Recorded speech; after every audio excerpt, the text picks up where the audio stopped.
Hello everyone, and welcome back to Historically Inaccurate. Oftentimes history can feel pointless, but my job is to make it a little less that way. Today we are continuing our mini-series PsycHistory. We are going to be looking at some basic principles of psychology and tying them back to our history. Whether you're here for the history or the psychology, you're bound to learn something new.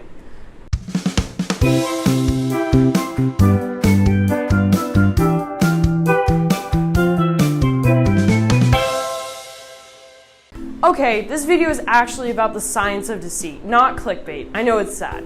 Humans are creatures of deceit. I mean, literally everyone has lied. Even from an extremely young age, we instinctively lie. Now, there are four main categories of lies. Lies that impact others, whether good or with malintentions. Lies told to defend yourself, such as covering something up. We've all broken something and tried to hide it from others.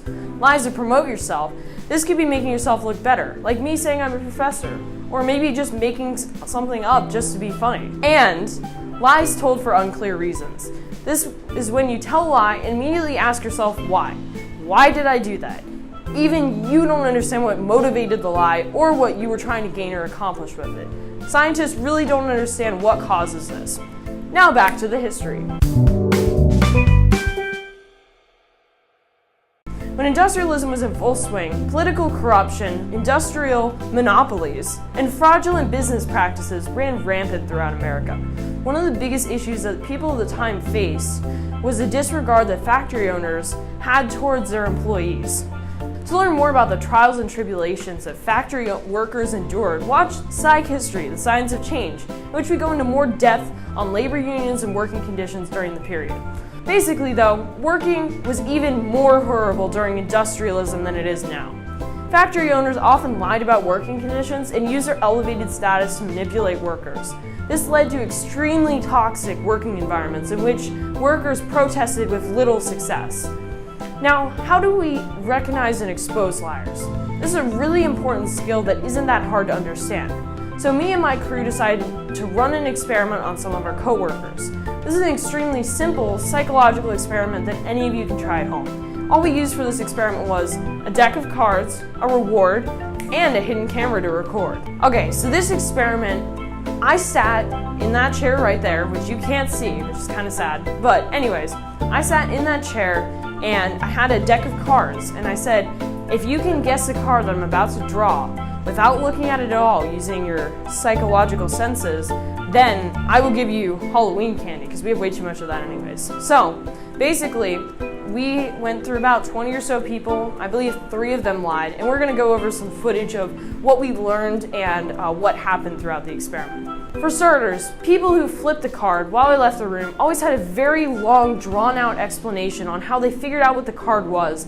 When I asked whether they touched the card, acted as if it was preposterous. They often smiled and laughed while lying. Every person who cheated did so as soon as there was an opportunity. Our friends that did tell the truth just guessed the card, and when asked if they flipped the card, just responded simply with a no.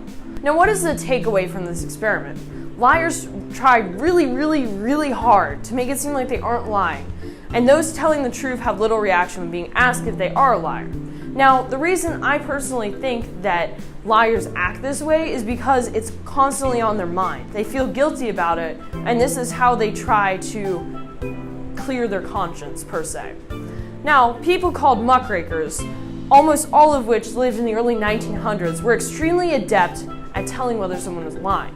While it may sound like a second-grade insult, muckraker is in fact a term coined first by Theodore Roosevelt in a 1906 speech describing people who feel an obligation to focus on the bad in the world and expose it to the public to inspire change.